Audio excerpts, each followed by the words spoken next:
Only few scientists have conferred benefits to humankind, both intellectual and practical, that are on a par with those we owe to Fritz Haber. And yet, Haber has been a controversial figure for about the last third of those 150 plus years that elapsed since his birth in 1868. It was Haber's role in World War I, most notably his initiative to usher in chemical warfare to the battlefield, that cast a long shadow over his legacy. The moral outrage elicited by the German chlorine cloud attack at Ypres in April 1915 was immediate, but not long-lasting. Within a few months of Ypres, the Entente deployed its own potent chemical arsenal. In the 1920s and early 30s, Haber could even act together with Albert Einstein and others as ambassador of German science in Europe and America, and actively participate in repairing the damage done to international cooperation by the war of the intellects in general and the chemists' war in particular. These were designations for World War I. Only during a commemoration of Haber's centennial in 1968 at the Technische Hochschule Karlsruhe did a wave of enduring criticism of Haber's leading role in chemical warfare surge up and has not quite subsided since. This upsurge, 50 years after the end of World War I, reflected the concerns of the 1960s anti-establishment and peace movements in the US and Western Europe, and the reassessment of chemical weapons as weapons of mass destruction. During the intervening 50 years, two major scholarly biographies, as well as countless monographs and historical articles have been written dealing with aspects of Haber's life, work, and legacy. As a result, much more is known about Haber today than in 1968. Here's what Dietrich Stolzenberg, one of Haber's biographers, noted about the views on Haber. It is easy to condemn Haber. It is much harder to make a sound judgment on him. I will by no means attempt to make a judgment on Fritz Haber.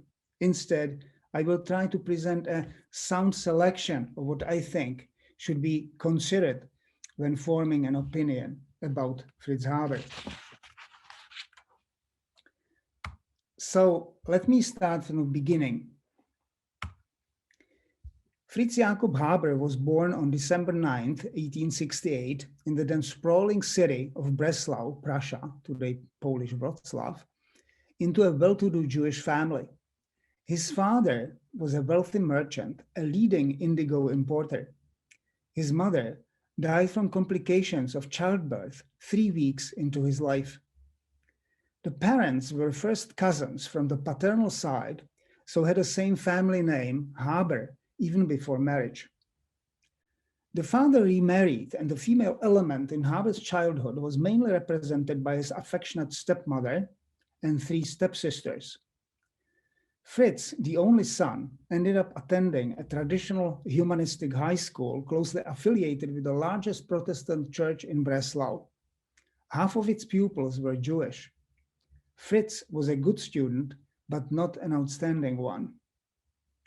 Fritz's strongest early influence was his mother's brother, Hermann Haber, the leader of the Liberal People's Party in Silesia and a local newspaper publisher. Uncle Hermann provided space in his apartment for Fritz's early chemical experiments. When Fritz made it known that he wanted to become a chemist, his father disagreed. The father wanted Fritz to become a merchant and work for the Breslau-based family business. Breslau, characterized by Goethe as a noisy, dirty, and stinking town, transformed itself during the second half of the 19th century into a prosperous metropolis teeming with business and industrial enterprise. At the same time, Breslau developed into a major center of science and culture with a large, educated middle class. The booming of Breslau was a reflection of what was going on throughout Germany at the time. It was for the first time in history that an economic transformation of a major country was driven by scientific and technological advances rather than by conquest.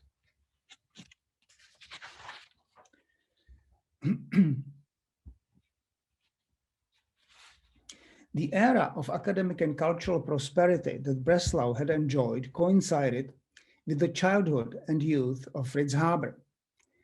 But he wanted to get out of there, as he put it, to study in Berlin and other places. At loggerheads with his father and with some support from Uncle Hermann, Haber entered at age 18 Berlin's Friedrich Wilhelms Universität, now Humboldt University, to study chemistry and physics. He was drawn to these subjects by the towering figures of August von Hofmann and Hermann von Helmholtz. However, Haber would be disappointed by both. Hofmann's lectures amounted, in Haber's view, to easy, unchallenging entertainment, and Helmholtz was just mumbling to himself while doing incomprehensible calculations on the blackboard. The next 3 semesters, Haber spent with Robert Bunsen in Heidelberg, who was already 76 when he had arrived, and another disappointment to Haber. The silver lining on Haber's time in Heidelberg was the calculus course that he took from Leo Königsberger, from which he would benefit for the rest of his career. Back in Berlin, at what's today the Technische Universität, Haber, under the tutelage of Karl Liebermann of Alizarian fame, fell under the spell of organic chemistry. He wrote a doctoral thesis on the synthesis of an indigo precursor, but was far from being proud about it. At his thesis defense, Haber did well in philosophy, but not so well in physics, which spoiled his grade. Subsequently, on his father's urging, Haber took several apprentice jobs in chemical industry to widen his skills. After a brief stint at his father's company in Breslau, during which he proved himself to be a danger to the business, he moved to do organic chemistry again, this time in Jena with Ludwig Knorr of antipyrine fame. Antipyrine was a predecessor of aspirin. Apparently in Jena, Haber developed an interest in a fledgling science, namely in physical chemistry. Likely instigated by his friend from Breslau and kommilitone from Berlin, Richard Abeck, Haber took a course nominally in physical chemistry from the mathematical physicist Rudolf Straubel. However, Haber's attempt to gain admission to the circle of Wilhelm Ostwald, one of the founders of physical chemistry, remained unsuccessful. Interestingly, Haber's future colleague and friend, Albert Einstein, would fail to be admitted as Ostwald's student as well. Right at the outset of his time in Jena, Haber, at age 23, converted to Christianity, or more accurately, to Protestantism, or perhaps more accurately yet, to cultural Protestantism. Haber's conversion happened in the wake of the memorable exchange between Heinrich von Treitschke, an overt anti-Semite, and Theodor Mommsen, a liberal. According to Mommsen, Germans were to abandon those loyalties and affiliations that divided them. According to Stefan Wolf, a stronger influence yet may have been Greek philosophy, especially Plato and Plato's emphasis on the spirit. Let us also remember that Haber attended a Protestant high school. What followed could be described as Fritz Haber's first heyday period. On Ludwig Knorr's recommendation, Haber joined the distinguished organic chemist Karl Engler at the Technische Hochschule Karlsruhe. Haber moved to the capital of the liberal duchy of Baden in the spring of 1894, when he was 25, to live through the best 17 years of his working life, as he would put it later. He started off as assistant to the professor of chemical technology, Hans Bunte, habilitated as Privatdozent in 2 years, became extraordinarius in 4 years, and was finally named full professor of physical chemistry and electrochemistry after 12 years. This was a fast rise. He was 37 then. The average age for reaching the academic pinnacle in Germany at the time was 42. This did not prevent Haber from complaining about the sluggishness of the process and even invoking anti-Semitism as a possible cause. In Karlsruhe, Haber developed a remarkably diverse research program ranging from electrochemistry to gas phase chemistry to chemical technology.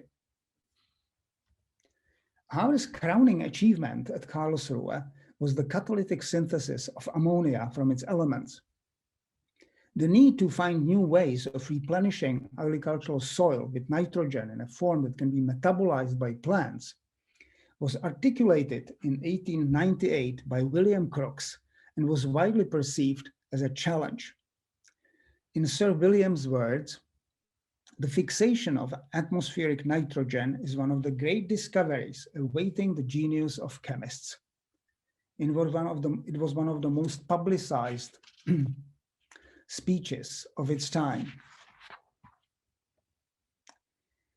Some of the most illustrious chemists had a go at fixing nitrogen to hydrogen, that is, at the direct synthesis of ammonia from its elements. Among them were Henri Le Chatelier, William Ramsay, Wilhelm Ostwald, and Walter Nernst. All failed. There were two basic questions to answer, a thermodynamic one and a kinetic one. The answer found by Haber, together with his young collaborator from England, Robert Le Rossignol, to both questions was: work at as low a temperature as possible to save the ammonia from thermal decomposition, but use as high a pressure as you can to increase its yield. Drain whatever ammonia you get and recycle the unused nitrogen and hydrogen. In order for the reaction to go quickly enough to sustain the cycle, use an osmium catalyst.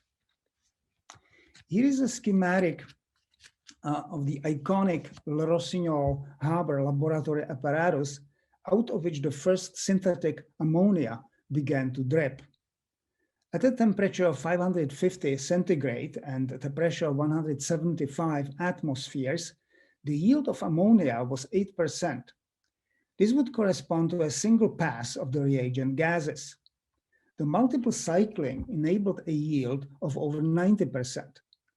The historic date of the demonstration of the apparatus in Karlsruhe to the representatives of the Badische Anilin- und Soda-Fabrik is July 2nd, 1909.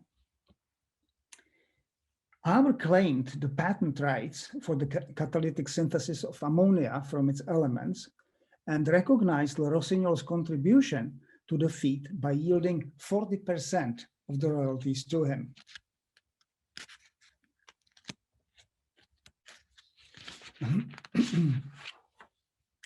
In the industrial scale Haber-Bosch process developed by Carl Bosch with his co-workers at BASF, the expensive osmium catalyst was replaced by a cheap iron catalyst. Haber wondered about it in 1910. Quote, "It is remarkable how new special features always come to light.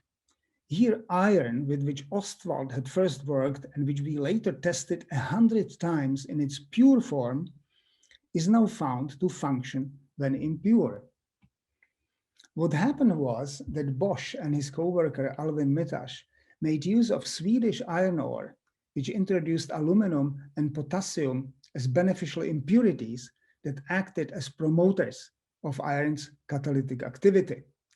The elementary steps of the said heterogeneous catalytic reaction will be investigated in the 1980s by Gerhard Ertl and co-workers, and the role of the promoters only then fully understood. By 1920, the Haber-Bosch process became the dominant means of nitrogen fixation. It's a cornerstone of organized life on the planet. Back to Haber and his life story. While Haber was toiling on the ammonia synthesis in Karlsruhe, a group of prominent scientists and officials in Berlin pondered on creating an elite institution of a new type, capable of securing Germany's worldwide leadership in basic research. In the process, they developed the idea for what was to become the Kaiser Wilhelm Society, the forerunner of today's Max Planck Society, which came into being in 1911. Its first two institutes were inaugurated by Wilhelm II a year later in Berlin-Dahlem. One of them was the Kaiser Wilhelm Institute for Physical Chemistry and Electrochemistry, funded from a private endowment created by the banker and entrepreneur Leopold Koppel. On the recommendation of Svante Arrhenius, one of the founders of physical chemistry, and under pressure from Koppel, Fritz Haber was offered to become its founding director.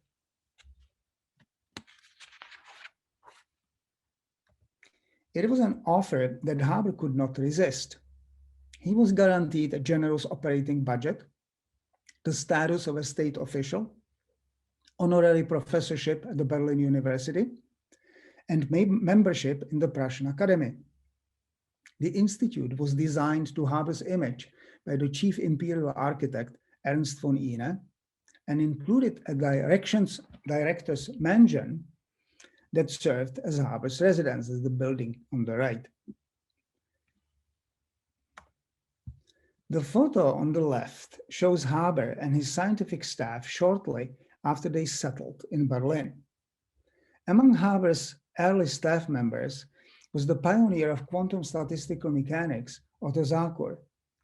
He would die in a laboratory accident at the beginning of the First World War.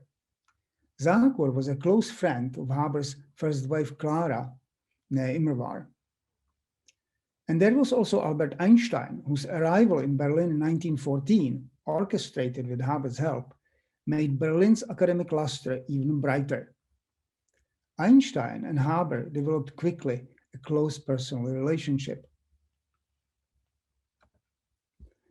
Let me now talk about World War I and the role of Fritz Haber and his institute in it.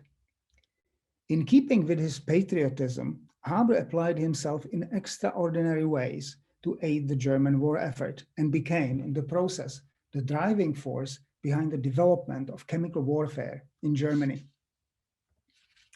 The chlorine cloud attack at Ypres on the 22nd of April 1915 that Haber had orchestrated amounted to the first use of a weapon of mass destruction, and as such marks a tragic turning point in world history. Following the success in quotation marks at Ypres, Haber, eager to employ science in resolving the greatest strategic challenge of the war, namely the stalemate of trench warfare, promptly transformed his Kaiser Wilhelm Institute into a center for the development of chemical weapons and of protective measures against them, since within a few months of Ypres, the Entente introduced its own potent chemical arsenal. The universal abhorrence of chemical weapons as manifestly inhumane is surprisingly recent. At the time of their use in First World War, the perverse-sounding notion that chemical weapons were in fact humane had been a part of the vocabulary of war experts of the Central Powers and the Entente alike. Although Haber had no regrets about his involvement in chemical warfare, he never anticipated its use against civilians.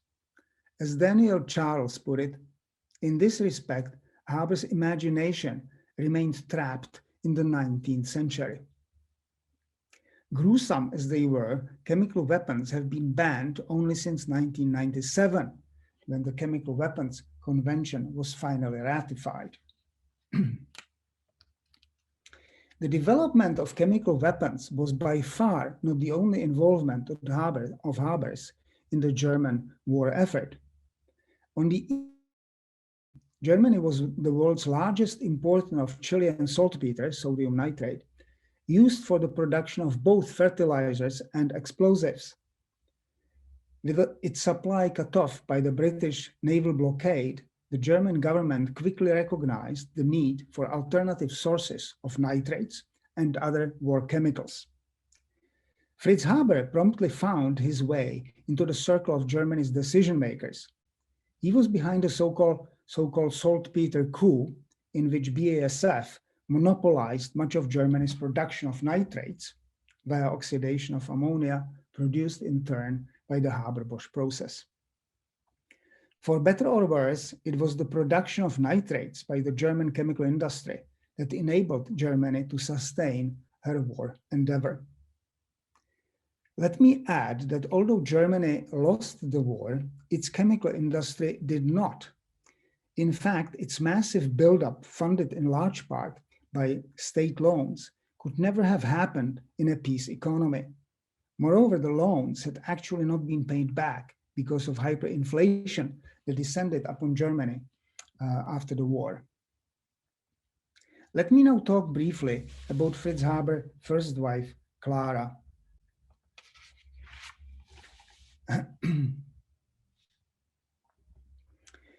When in April 1901, the German Electrochemical Society convened in Freiburg for its annual meeting, there was for the first time a woman among the scientific participants. This was Clara Imova from Bretislav, who had completed her PhD just a few months earlier. She thus ranks among a small yet significant group of women scientists who entered at the turn of the 20th century with an exclusively male domain of scientific research. At her scientific debut appearance, Clara met Fritz Haber, whom she had known from the dancing classes they took together in Breslau as teenagers. The love affair between them that ensued, or was rekindled, resulted quickly in marriage. During the first years of her married life, Clara, in the absence of job opportunities, lectured on science in the household, mainly to housewives, while struggling not to become a housewife herself. When Haber celebrated the success, in quotation marks, at Ypres and his promotion to the rank of captain, at a gathering in his directorial mansion in Dahlem, Clara Haber committed suicide. She shot herself with Haber's army pistol. In light of the available evidence, Clara Haber's suicide appears to have resulted from a catastrophic failure, to borrow an engineering term as a metaphor, brought about by a confluence of a host of unfortunate circumstances.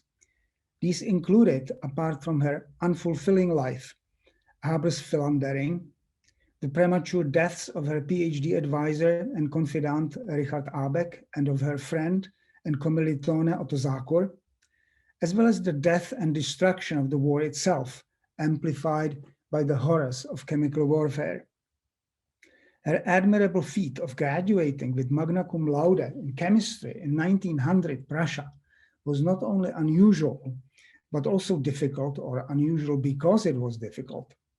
It took the first 30 years of her life to achieve it, for she was denied a straight path free of hurdles and had to suffer serial humiliations that are almost unimaginable today.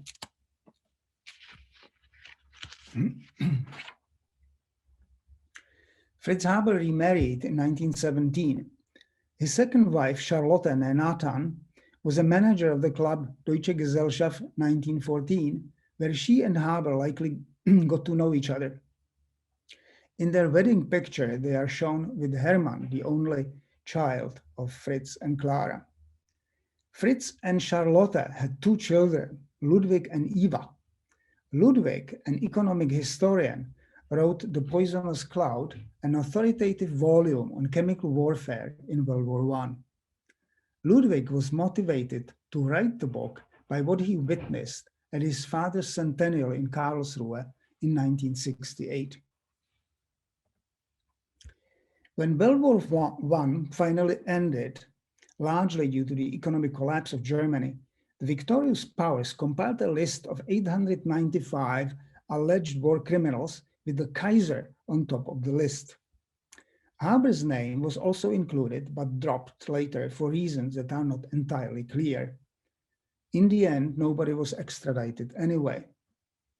Haber would, however, testify about chemical warfare before an investigative committee of the Reichstag in 1923. In his testimony, Haber put the blame for any transgressions against international law squarely on the German Supreme Command. Haber also claimed that chemical weapons were first used in World War I by the French already in August 1914, when they fired rifle grenades filled with the highly toxic ethyl bromoacetate. This claim was later validated by a parliamentary investigation as well as by historians.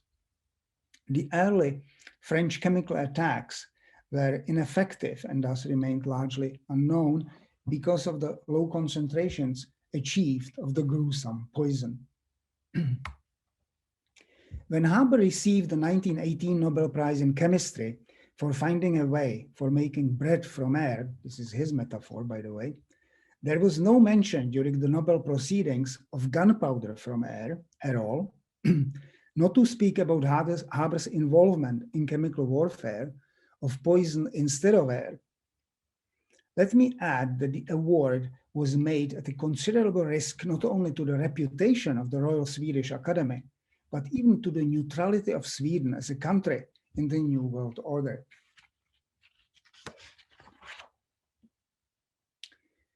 At the outset of the post-World War I period, Haber hired a great number of young first-class researchers and gave free rein to their pursuits. The golden age of his Kaiser Wilhelm Institute and the second heyday period of Haber's scientific career had begun. Unfortunately, Haber himself would be plagued by illness. The diversity and quality of the work done at Haber's Institute is astounding. Although physical chemistry remained the principal subject, the themes pursued range from fundamental physics to physiology. The exemplary workings of Haber's Institute entered the annals of the sociology of science through the writings of Michael Polanyi, one of this field's founders and a former Haber affiliate.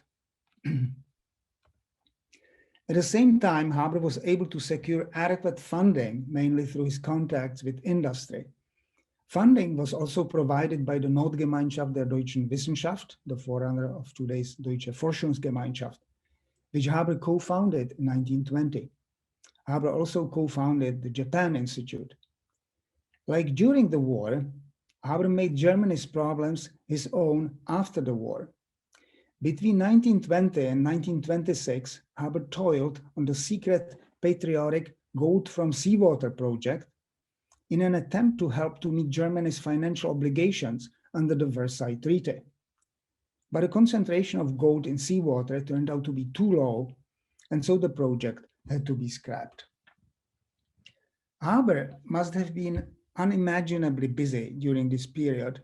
Perhaps one of the reasons for his absence in this memorable colloquium photo with 6 Nobel laureates, present and future, in it. And certainly a reason for his absence from home.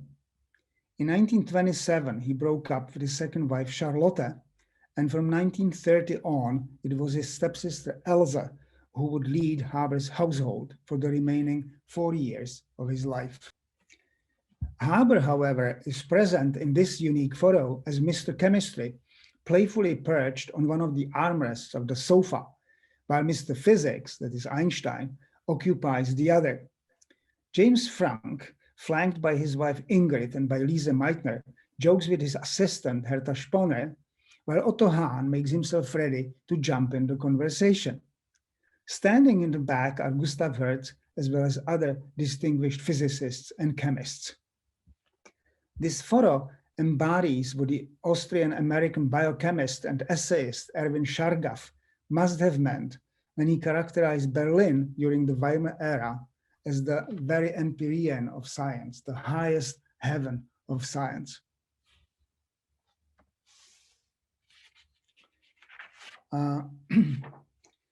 The heaven would start turning into hell in 1933.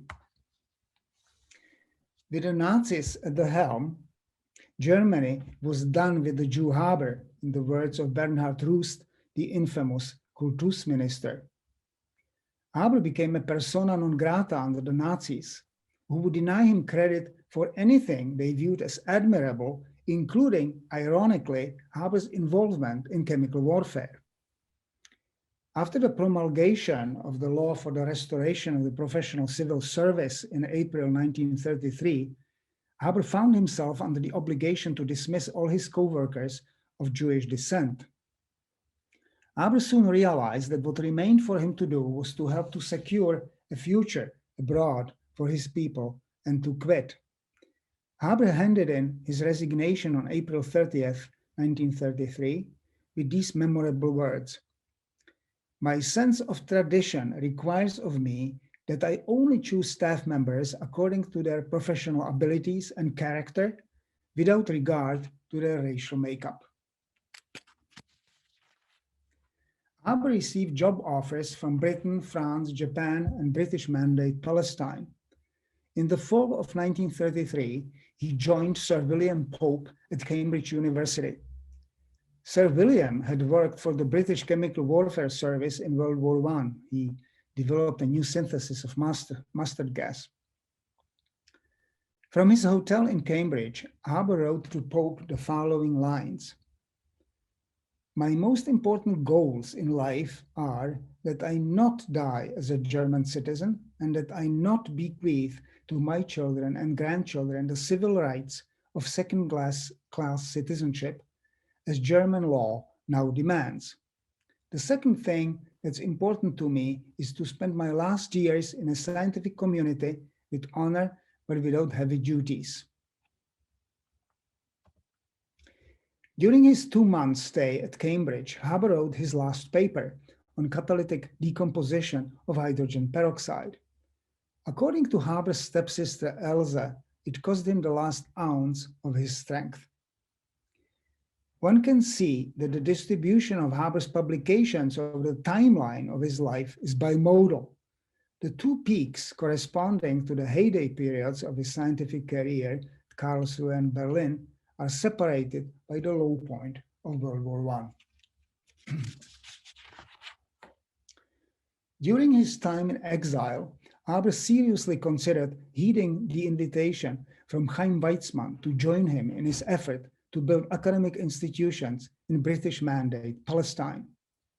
Although in the 1920s, Weizmann and Haber held rather divergent views on Jewish assimilation and Zionism, these converged upon the rise of the Nazis to power.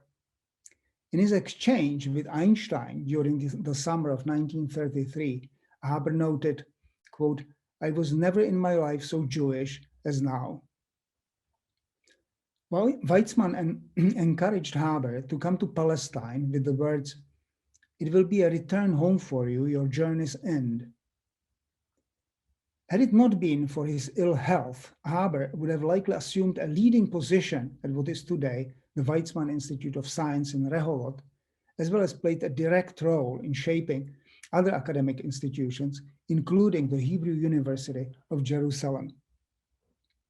During the harsh English winter of 1933-34, Haber let himself be persuaded to take a break and to recover in a sanitarium in Orselina, Switzerland. In the time of humility and contrition before leaving Cambridge, Haber drafted his testament. In it, he expressed his wish to be buried alongside his first wife, Clara. Haber died of a heart attack on January 29, 1934, during a stopover in Basel, Switzerland, and was buried there. In accordance with his will, Clara's ashes were reburied beside his. Haber was revered in many quarters, including the highest echelons of industry, the military, and academia. 2 weeks after Haber's death, Max von Laue eulogized Haber in an obituary that was published by Naturwissenschaften. The very writing and publication of the eulogy, not to speak about its moral message, was an act of political defiance, given Haber's official status as an enemy of the National Socialist state. It was not only Haber's Jewishness, but also his democratic attitudes that were a thorn in the flesh of the Nazis. Haber was an open supporter of the Weimar Republic, and its democratic institutions, and contributed to the coffers of the German Democratic Party, later known as the Deutsche Staatspartei. On the first anniversary of Haber's death in January of 1935, Max Planck, as president of the Kaiser Wilhelm Society, held a memorial service for Haber in Harnack House, the faculty club of the Kaiser Wilhelm Society. A prohibition to partake in the memorial service was issued to all academics who fell under the jurisdiction of Bernhard Rust's ministry. This is why much of the audience were the professors' wives who attended the service in lieu of their husbands. Nevertheless, the lecture hall that seated 500 was packed. Curiously, although Bernhard Rust's directive with his signature on it was posted at every German university for everybody to see and observe, Rust later denied ever issuing such a directive.